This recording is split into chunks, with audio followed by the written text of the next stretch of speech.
Hello everyone, स्वागत है आपका आपके अपने यूट्यूब चैनल में। मैं Jaswant Chaudhary, faculty of English. आज आप लोगों के लिए लेके आया हूं एसएससी सीपीओ का चैलेंज। आप लोग यहां पे थंबनेल में देख पा रहे हैं, ये 20 डेज का चैलेंज है, ठीक है।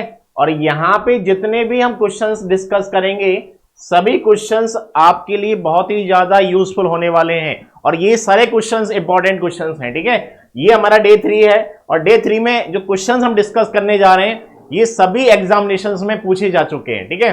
तो चलिए यहां पे हम क्वेश्चन फर्स्ट पे आते हैं। क्वेश्चन फर्स्ट क्या कह रहा है?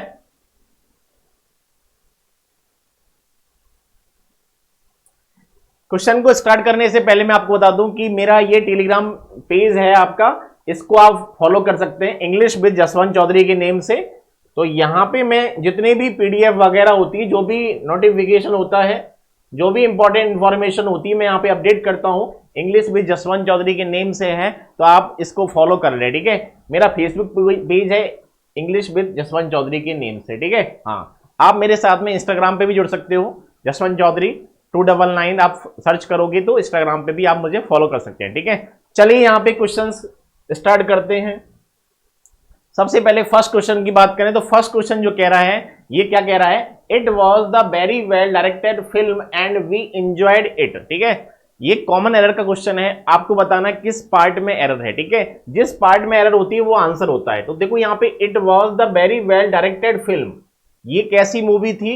एक वेरी वेल डायरेक्टेड मतलब अच्छे डायरेक्शन में इसको मूवी को बनाया गया था, ठीक है। जो डायरेक्टर था वो अच्छा था, तो ये जो मूवी थी वेरी वेल डायरेक्टेड थी, ठीक है। और इसको हमने क्या किया? इसको हमने एंजॉय किया, एंजॉयड इट, ठीक है। अब देखो ये बात की जा रही है, ऐसी मूवी बहुत सारी मूवी बनी है। तो आर्टिकल जो होता है, एक तो आर्टिकल होता है ए आर्टिकल का जो यूज करते हैं वो हम करते हैं इंडेफिनिट नाउन के लिए, ठीक है। नाउन जब इंडेफिनिट होता है, निश्चित नहीं होता, तो हम आर्टिकल ए और एन लगाते हैं। नाउन डेफिनिट होता है तो हम दा लगाते हैं, ठीक है। हाँ, तो यहां पे बात की जा रही इट वॉज, ये इट के साथ में सिंगुलर ववा थी, ये बिल्कुल सही है। इट वॉज, इट सिंगुलर होता है, वॉज आ गया, इट वॉज थी the very well directed film.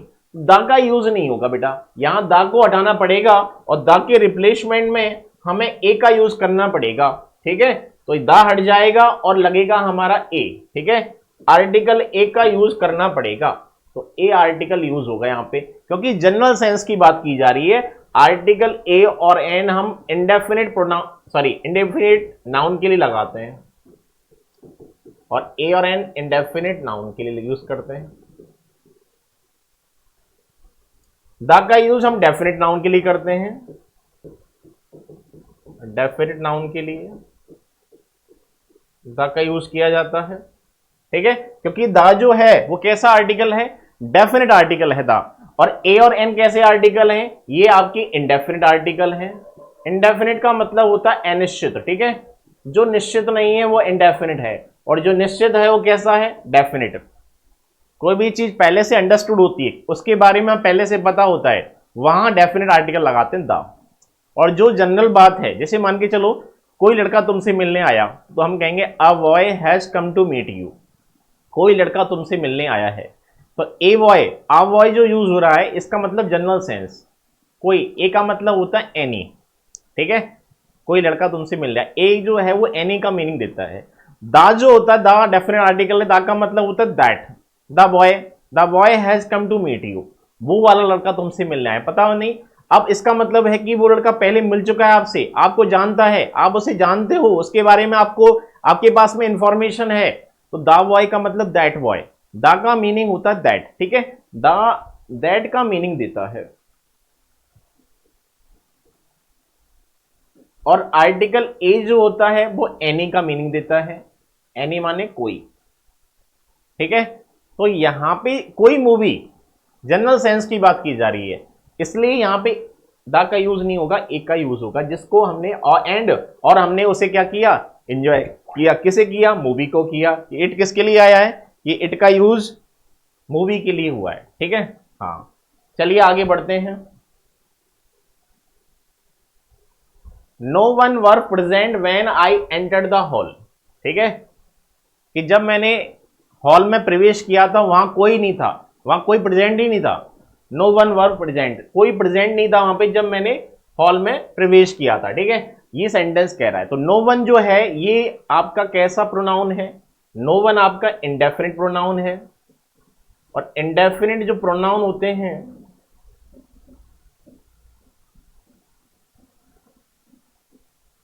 Singular होते हैं। और इंडेफिनिट प्रोनाउन में क्या क्या आता है? समवन,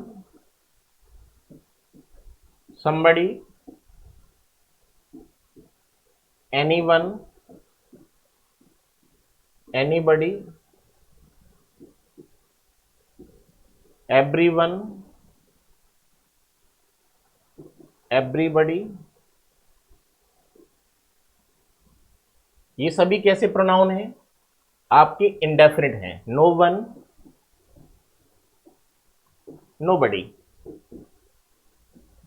और ये सभी प्रोनाउन कैसे होते हैं? सिंगुलर होते हैं, ये सभी सिंगुलर। और जब ये प्रोनाउन सिंगुलर हैं तो इनके साथ में वर्ब कैसी आएगी? वर्ब सिंगुलर आएगी, तो वर्ब का यूज नहीं होगा। वर्ब के रिप्लेसमेंट में हमें वॉज का यूज करना पड़ेगा कि no one was present when I entered the hall. जब हमने हॉल में प्रवेश किया था तो वहां कोई प्रेजेंट नहीं था। इस तरह से इस क्वेश्चन का आंसर होगा। ठीक है, चलिए नेक्स्ट क्वेश्चन पे हम आगे बढ़ते हैं। ये क्वेश्चन, ये भी हमारा स्पॉटिंग एरर का क्वेश्चन है। ये क्या कह रहा है? He allowed his son to drive but he warned him of the danger, कि उसने अपने बेटे को ड्राइव करने के लिए अलाउ किया, लेकिन उसने उसे क्या किया था? वॉर्न किया था, हिम ऑफ द डेंजर, खतरे के लिए उसने क्या किया? वॉर्न किया, चेतावनी दी कि देखो बेटा ऐसा है कि आप कार को तो ले जाओ लेकिन ध्यान रखना। ठीक है, तो वॉर्न जरूर किया। तो यहां देखो आप, ही अलाउड, ही आपका सब्जेक्ट है और यहां पे अलाउ की सेकेंड फॉर्म आ रही है अलाउड। उसने अलाउ किया, किसको किया? अपने बेटे को किया। किसके लिए किया? ड्राइव करने के लिए। लेकिन वर्ड कंजंक्शन है, लेकिन ही वॉर्न किया था। अब देखो कोई भी काम अगर पास्ट में चल रहा है तो पास्ट में ही चलेगा। तो यहां पे अलाउ किया तो यहां पे भी तो वॉर्न किया है, तो यहां पे वॉर्न की सेकेंड फॉर्म आएगी, वॉर्न। ठीक है, तो सेकेंड फॉर्म का हम यूज करेंगे। तो आंसर हमारा क्या बनेगा? C option. सी पार्ट में एरर थी। ठीक है, जिस पार्ट में एरर होती है वो आंसर होता है।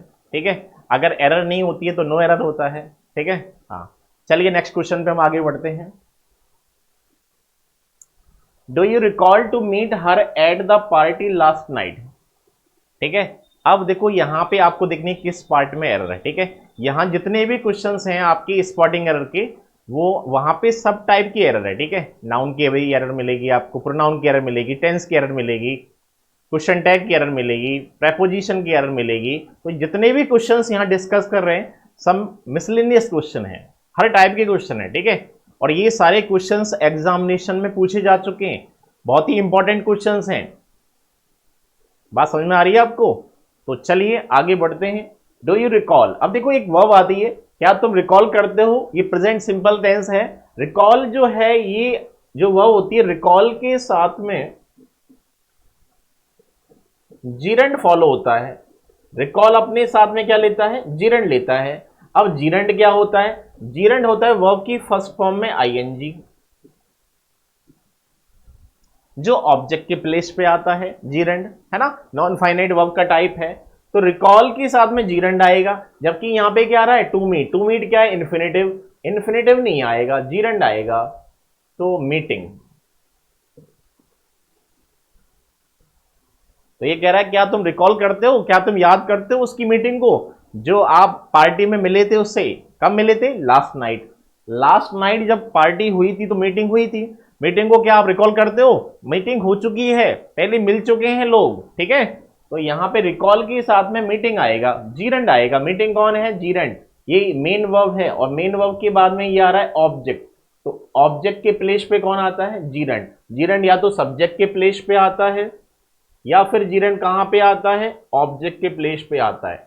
जीरंड की सेंटेंसेस के अंदर जितने भी सेंटेंस बनेंगे उन सभी में जीरंड की जो लोकेशन होती है या तो सब्जेक्ट के प्लेस पे होता है या जीरंड ऑब्जेक्ट के प्लेस पे होता है। ठीक है, यहां पे जीरंड कहां पे आ रहा है? ऑब्जेक्ट के प्लेस पे। जैसे अगर हम सब्जेक्ट की बात करें, मैंने कहा smoking is injurious to health, ये धूमपान करना स्वास्थ्य के लिए हानिकारक है। यहां पे स्मोकिंग जो है वो आपका जीरंड है और कहां पे आ रहा है? ये सब्जेक्ट के प्लेस पे आ रहा है। ठीक है, तो जिरेंड सब्जेक्ट के प्लेस पे भी आता है और ऑब्जेक्ट के प्लेस पे भी आता है। ठीक है, डिपेंड करता है वो सेंटेंस पे कि सेंटेंस में किस तरह से यूज हुआ है। जिस तरह से सेंटेंस में यूज करते हैं उसी तरह से हम यूज कर देते हैं। चलिए आगे बढ़ते हैं नेक्स्ट क्वेश्चन पे। क्वेश्चन आपका, no sooner did the child start crying then the mother hugged him. कि जो ही बच्चे ने चिल्लाना स्टार्ट किया त्यों ही क्या हुआ, मदर ने उसे हक कर लिया, उसकी माँ ने उसे हक कर लिया, गले लगा लिया। ठीक है, ये सेंटेंस का मीनिंग है। तो एक होता है आपका कंजंक्शन होता है नो सूनर। ठीक है, और नो सूनर जो होता है इसका हिंदी में मीनिंग होता है ज्यों ही, ज्यों ही त्यों ही। और नो सूनर का पेयर होता है देन, THEN। ठीक है, जब भी नो सूनर का क्वेश्चन आता है एग्जाम में तो सबसे पहले आपको पेयर पता होना चाहिए कि नो सूनर का पेयर क्या होता है, देन होता है। ठीक है, और एक बात और याद नहीं, जब भी नो सूनर से सेंटेंस स्टार्ट होगा तो यहां पे अपन लगाते हैं इन्वर्जन। तो इसमें इन्वर्जन और लगता है आपका। इन्वर्जन क्या होता है, इन्वर्जन सेंटेंस पे जोड़ देने के लिए लगाया जाता है, सेंटेंस पर जोड़ देने के लिए, जोड़ देने के लिए लगाते हैं। और इन्वर्जन कहता क्या है, इन्वर्जन ये कहता है putting the helping verb before the subject, helping verb before the subject. Subject से पहले क्या आती है, हेल्पिंग वर्ब आती है। ठीक है, सेंटेंस हमारा एफर्मेटिव ही रहता है लेकिन हेल्पिंग वर्ब कहां लगाते हैं, सब्जेक्ट से पहले। ठीक है, और क्यों लगाते हैं इन्वर्जन को, सेंटेंस पर जोड़ देने के लिए। सेंटेंस पे जोड़ देने के लिए इन्वर्जन अप्लाई होता है। और इन्वर्जन कब लगता है, जब no sooner, hardly, barely, scarcely, never, जब भी ये स्टार्टिंग में आ जाए, इनसे सेंटेंस स्टार्ट हो तो हम इन्वर्जन लगाते हैं। एम्फेसाइज करता है ये स्टेटमेंट को, जोड़ दिया जाता है। तो देखो यहाँ पे नो सूनर की जस्ट बाद में डिड आ रहा है, डिड के बाद में द चाइल्ड सब्जेक्ट आ रहा है और फिर फर्स्ट फॉर्म आ रही, ये बिल्कुल सही पैटर्न है। क्राइंग स्टार्ट के साथ में जीरंड आता है, ये भी सही है कि ज्यों ही। अब देखो ये बात जो कही गई है ये जनरल सेंस में नहीं कही, ये तो एम्फेसाइज करके कहा है, जोड़ दे के कहा है कि ज्यों ही बच्चे ने चिल्लाना स्टार्ट किया त्यों ही मदर ने उसे हक कर लिया। तो इस बात को जोड़ दे के कहा गया है। तो यहां पे देखो आप देख पा रहे हैं, मैंने बताया THAN, जबकि यहां पे क्या यूज हुआ है, THEN। तो ये यूज नहीं होगा, THAN का यूज होगा। ठीक है, हाँ, तो बात क्लियर हो गई होगी यहाँ पे। तो एरर किस पार्ट में थी, ये यहाँ पे आपका ऑप्शन बनता है सी पार्ट। ठीक है, तो C is the correct answer. आगे बढ़ते हैं नेक्स्ट क्वेश्चन पे। क्वेश्चन नंबर हमारा 6, it was surprising to receive the gift from my brother. ठीक है, हाँ, यहां बताना है किस पार्ट में एरर है। देखो एरर जो है इट वॉज, अब यहां देखो स्टार्टिंग में एरर, इट तो सिंगुलर होता है, वॉज आ रहा है, ये बिल्कुल सही है। आ सरप्राइजिंग, यहीं पे एरर दे रखी है स्टार्टिंग में। यहां दो चीजें करनी पड़ेंगी, या तो आप लिखो a surprise, it was a surprise, यह एक आश्चर्य है। क्या आश्चर्य है, गिफ्ट को रिसीव करना, कहां से, ब्रदर से। ठीक है, भाई से। एक आश्चर्य है ये कि भाई से गिफ्ट को रिसीव करना। ठीक है, एक आश्चर्य था, ये पास्ट में दे रखा है इट वॉज, तो ये एक आश्चर्य था।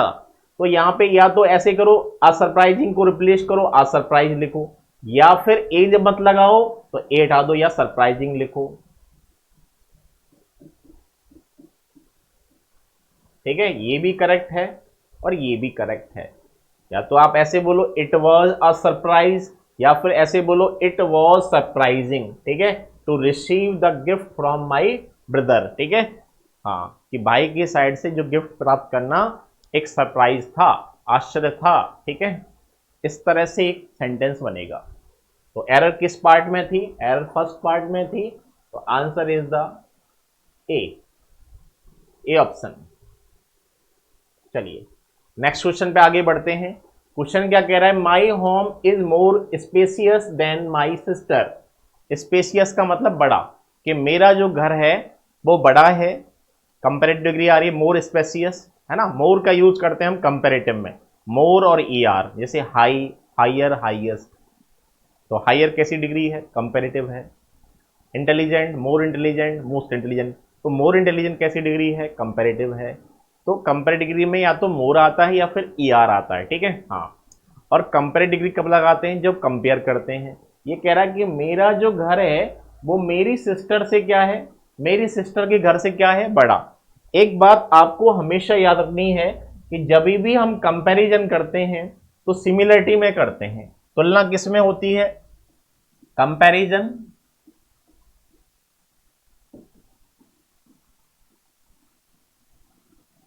कंपैरिजन तुलना, तुलना जो होती है वो सिमिलरिटी में होती है।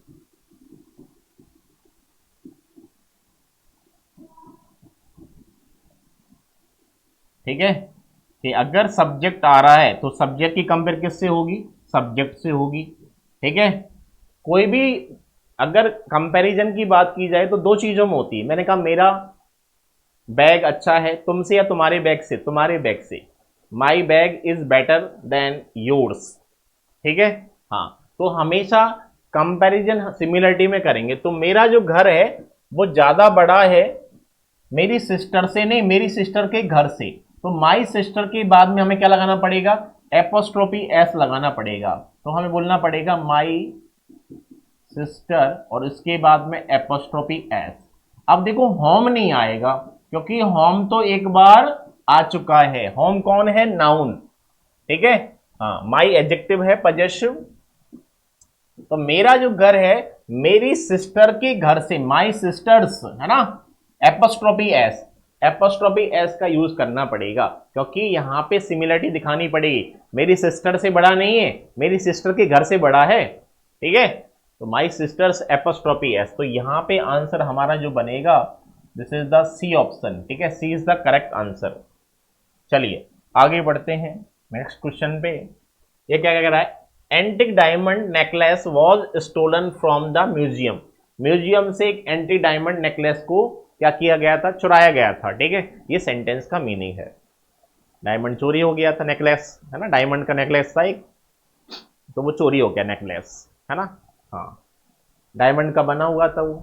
ठीक है, तो देखो यहाँ पे वॉज स्टोलन, वॉज के साथ में थर्ड फॉर्म आ रही है, ये तो आपका पैसिव वॉइस है, बिल्कुल सही है ये पार्ट तो, है ना। फ्रॉम द म्यूजियम, म्यूजियम से चोरी हुआ, ये भी सही है। लेकिन देखो स्टार्टिंग में दे रख पा रहे हैं एंटिक डायमंड, ये डायमंड तो नाउन है और एंटिक क्या है, एडजेक्टिव है। ठीक है, हाँ, तो इससे पहले हमें क्या लगाना पड़ेगा, आर्टिकल, वो क्या लगेगा, एन। क्यों, एंटिक में किसका साउंड आ रहा है, वॉवेल का साउंड आ रहा है, और जब वॉवेल का साउंड आता है तो एन का यूज करते हैं। तो ये क्वेश्चन जो था आर्टिकल का क्वेश्चन था। ठीक है, तो आपको एन लगाना है, तो answer is the A option, A is the correct answer.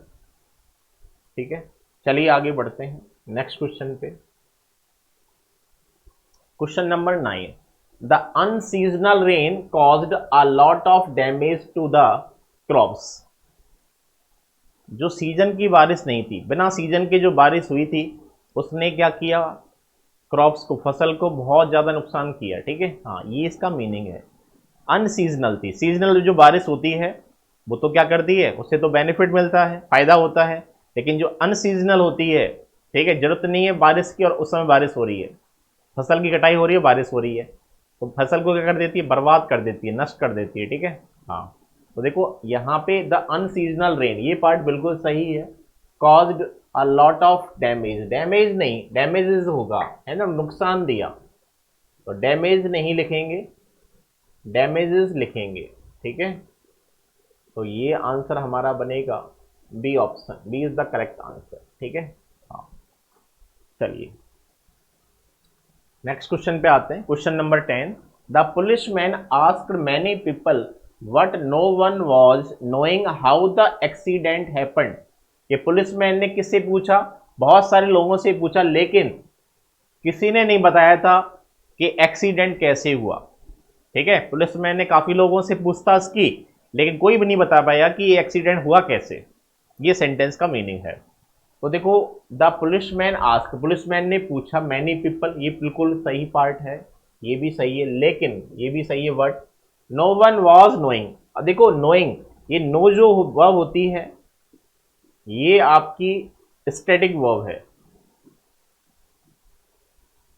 Static verb है, और इसका स्टैटिक वर्ब जब है तो इसका आईएनजी फॉर्म नहीं बनता, ठीक है।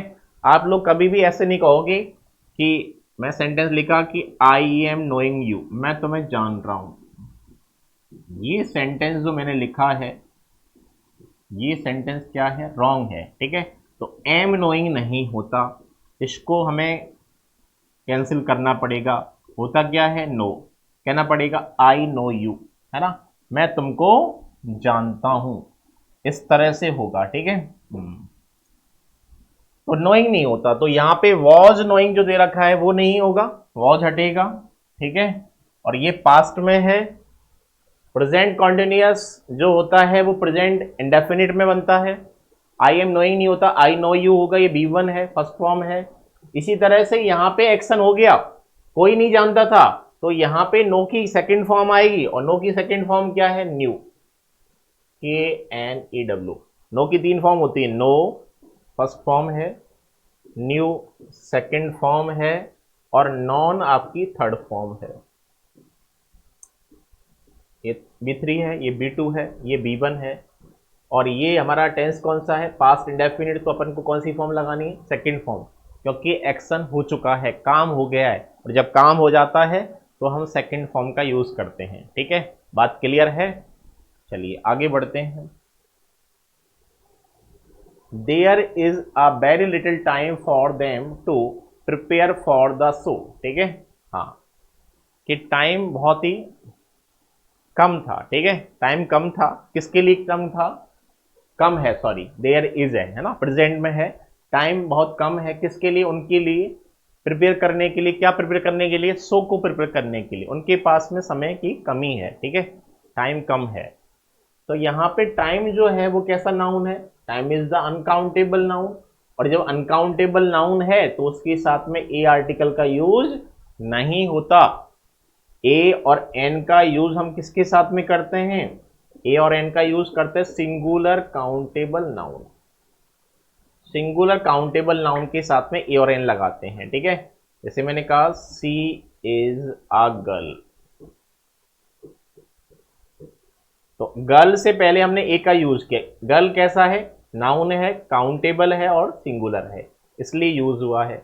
ये अनकाउंटेबल था, तो answer is the A option, A is the correct answer. Next आगे बढ़ते हैं। Your eldest sister lives in a big city, does she, ठीक है, तुम्हारी जो बड़ी सिस्टर है, सबसे बड़ी सिस्टर एक बड़ी सिटी में रहती है ना।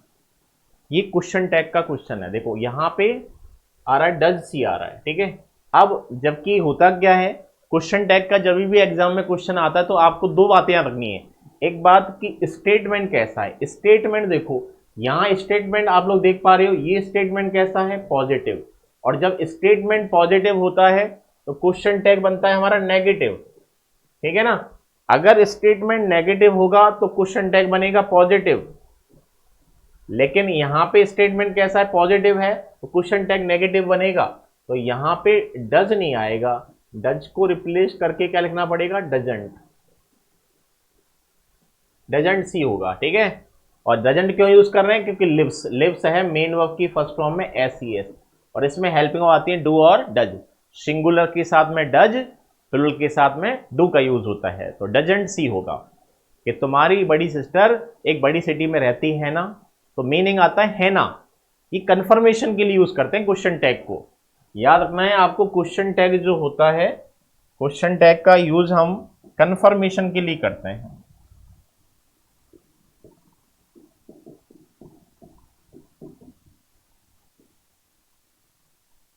कंफर्मेशन के लिए। ये क्वेश्चन एग्जाम में पूछा गया है भाई, ठीक है, हाँ, और मीनिंग आता है इसका हिंदी में है ना,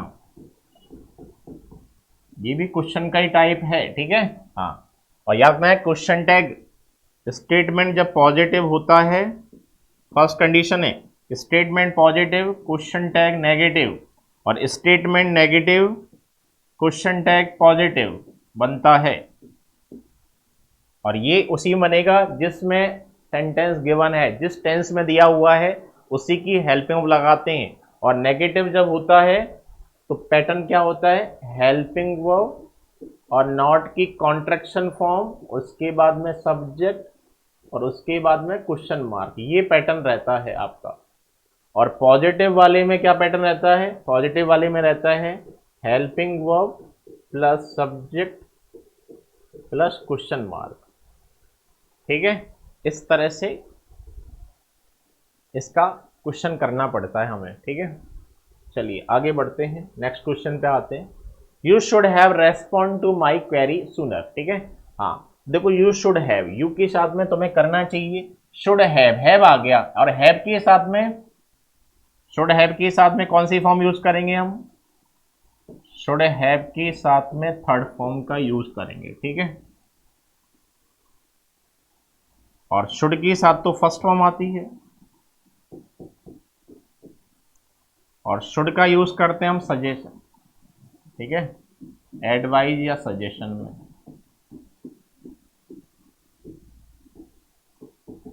सलाह या सुझाव में यूज करते हैं। ठीक है, हाँ शुड क्या है आपका एक मॉडल है। ठीक है, तो शुड हैव, रेस्पॉन्ड नहीं होगा तो रेस्पॉन्ड की जगह हमें लिखना पड़ेगा रेस्पॉन्डेड, B3 आएगा, रेस्पॉन्डेड होगा। ठीक है, हाँ तो आपको मेरी क्वेरी का जल्दी से रेस्पॉन्ड करना चाहिए था, ये इसका मीनिंग है। ठीक है, हाँ चलिए आगे बढ़ते हैं नेक्स्ट क्वेश्चन पे। The crew of sailors were not perturbed by the strong gale. ठीक है, हाँ स्ट्रॉन्ग गेल से जो नाविक थे, नाविकों का जो दल था वो क्या हो गया था, व्याकुल हो गया था। ठीक है, ये इसका मीनिंग है। चलिए अब देखो यहां पे आप देख पा रहे हो, सेलर्स कहते हैं नाविक, सेलर्स का मीनिंग होता है नाविक। ठीक है, और सेलर्स का जो ग्रुप होता है उसे हम कहते हैं क्रू, और crew is the collective noun. ठीक है, क्रू कैसा नाउन है, कलेक्टिव नाउन है। ठीक है, हाँ जैसे हमने कहा a band of musicians, musicians का एक बैंड है ना, कलेक्टिव नाउन का क्वेश्चन है ये एग्जाम का। तो सेलर्स का क्या, क्रू है ना, नाविक दल। यहां पे सब्जेक्ट कौन है, सेलर्स या क्रू, सेलर्स का क्रू है, क्रू सिंगुलर है। ठीक है, जैसे मैंने लिखा a band of musicians is coming, musicians का एक बैंड आ रहा, तो इसकी वजह से एज आया। ठीक है, इसलिए यहाँ पे द क्रू की वजह से, इसकी वजह से क्या आएगा, वर नहीं आएगा, वर तो हमें हटाना पड़ेगा और वॉज का यूज करना पड़ेगा, क्योंकि ये हमारा सब्जेक्ट कैसा है, सिंगुलर, और सब्जेक्ट सिंगुलर तो वर्ब भी कैसी आएगी, सिंगुलर आएगी। इसके अकॉर्डिंग नहीं आएगा, सेलर्स के अकॉर्डिंग, क्योंकि दो नाउन किससे कनेक्ट हैं, दो नाउन हमारे ऑफ से कनेक्ट हैं, और जब दो नाउन ऑफ से कनेक्ट होते हैं तो फर्स्ट वाला जो नाउन होता है इसी के अकॉर्डिंग हम वर्ब लगाते हैं, तो वर्ब का क्या हो जाएगा, वॉज हो जाएगा, was is the correct answer. ठीक है, इस तरह से क्वेश्चंस को अटेम्प्ट किया जाएगा, इस तरह के भी एग्जाम में क्वेश्चंस आते हैं। ठीक है, आपको देखना पड़ेगा क्वेश्चन का पैटर्न किस तरह का है। ये सभी क्वेश्चंस आपकी CGL एग्जामिनेशन में, CPO एग्जामिनेशन में पूछे जा चुके हैं, और ये सभी क्वेश्चन आपके 23 है ना, CGL 23 में पूछे गए हैं, 2023 में है ना, कुछ क्वेश्चन 2022 में पूछे गए हैं, सारे लेटेस्ट क्वेश्चन है, ये अपडेटेड क्वेश्चन है। ठीक है, और मिसलेनियस है, हर टाइप की है, नाउन का क्वेश्चन आया आपके सामने, प्रोनाउन का क्वेश्चन आया, एक क्वेश्चन टैग का आया, प्रेपोजिशन का भी मिलेगा, हर टाइप का क्वेश्चन मिलेगा आपको यहाँ पे। ठीक है, Athens was a most luminous of all the city states of ancient Greece. तो ग्रीक की जो जितने भी ऑल स्टेट्स हैं उनमें एथेंस कैसा है, एक बहुत ज्यादा एक चमकदार था, मोस्ट लुमिनस, लुमिनस का मतलब होता है चमकदार, है ना। हाँ, तो एक का देखो कैसी डिग्री आ रही है, मोस्ट, मोस्ट कैसी डिग्री है, सुपरलेटिव डिग्री, और सुपर डिग्री से पहले ए का यूज नहीं होता, किसका यूज होता है, दा का। तो याद रखना है द आर्टिकल का यूज हम कहां करते हैं, सुपरलेटिव डिग्री से पहले।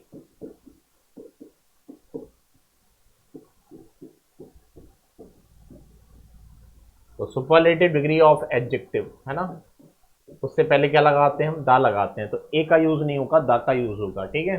हाँ, तो ये एरर जो है वो हमारी फर्स्ट पार्ट में है, ठीक है। हाँ, जैसे हमने कहा, जैसे कोई भी सेंटेंस लिख दिया मैंने, she is the most intelligent girl in the class.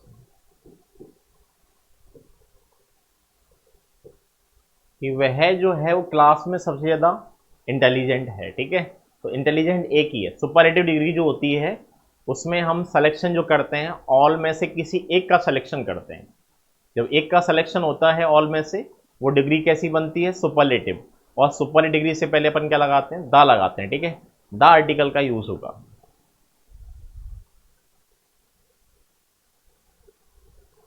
Question number 16, Vivek should be excited on the promotion he got. Vivek को क्या होना चाहिए, एक्साइटेड होना चाहिए। किसके लिए होना चाहिए, क्योंकि प्रमोशन हुआ है जो उसने प्राप्त किया है, ठीक है।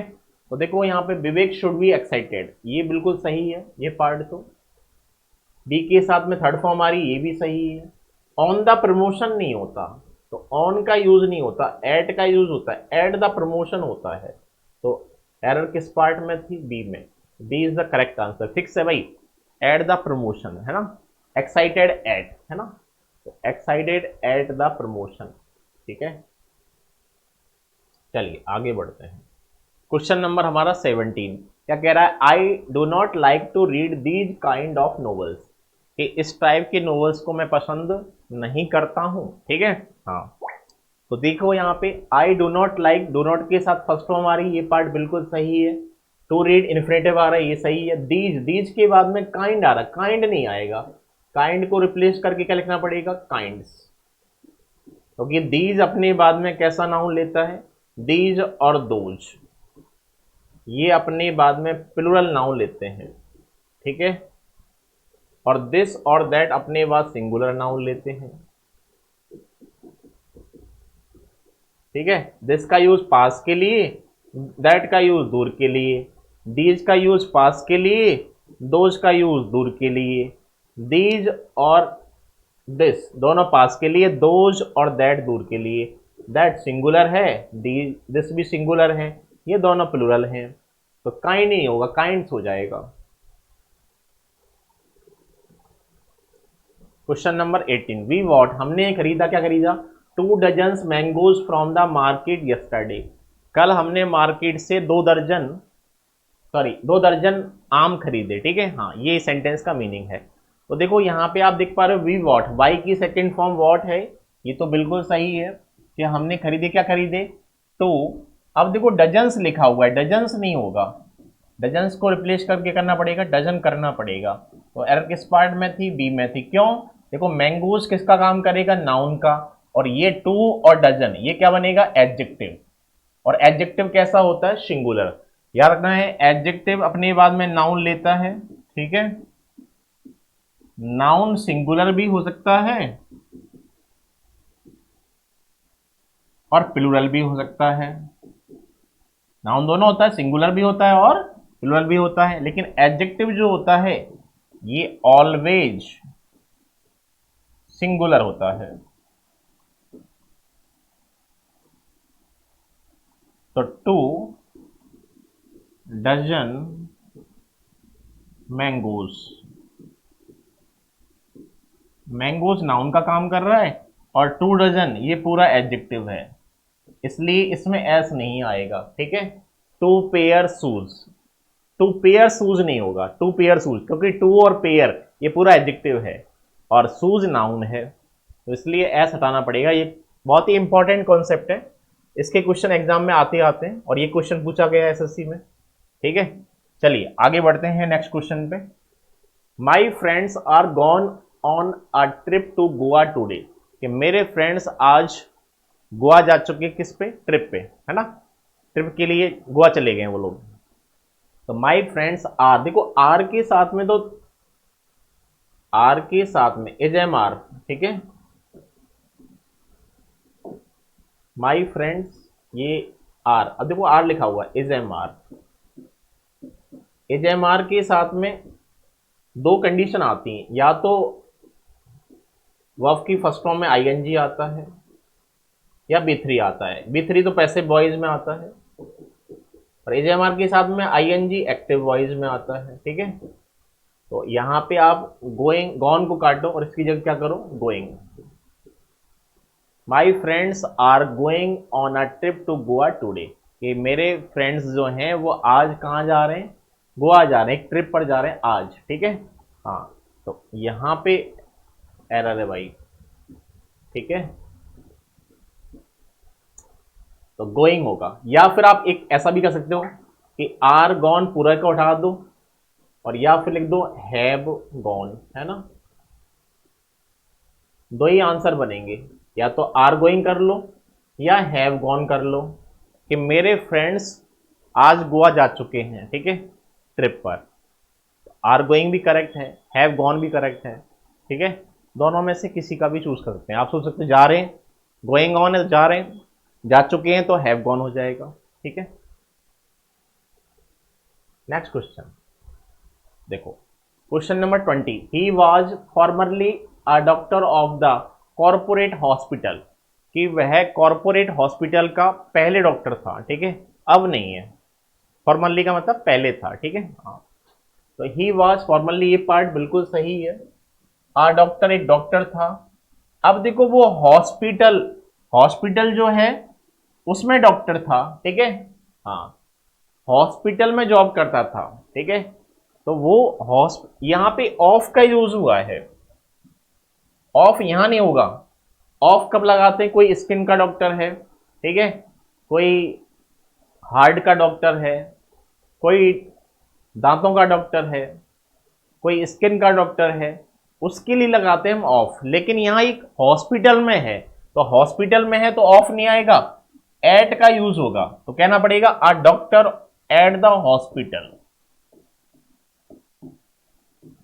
एट द कॉर्पोरेट हॉस्पिटल, इस तरह से बनेगा भाई,